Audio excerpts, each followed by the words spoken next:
Құрметті оқырман достарым, біздің мектебімізде өтіп жатқан оқуға құштар мектеп, оқуға құштар ұлт жобасы аясында құрылған кітап пирамидасы акциясын әріптесім Гүлсара Өмірсерікқызынан қабыл алдым.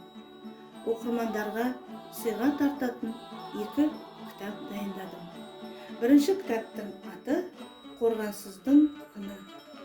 Кітаптың авторы классик жазушы Мұхтар Омарханұлы Әуезов. Бұл кітапта сол замандағы көкейкесті мәселелерді көтерген. Автордың шығармасында әйел тағдыры, жетім баланың тағдыр тіршілігі жазылған. Екінші кітаптың авторы Жүсіпбек Аймауытов. Жүсіпбек Аймауытовтың «Ақбілек» романын оқуға шақырамын.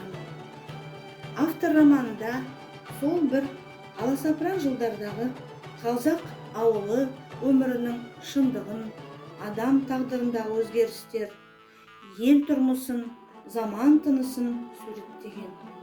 Осы кітаптарды мектеп кітапхана қорына тапсырып, эстафетаны әріптесім Гүлшат Мұратқызына және ата-аналарым Құдайберген Шаққарымның анасы Гүлзат Абдрахманқызына және Жанабердиев Алижанның анасы Айнұр Максимқызына жолдаймын.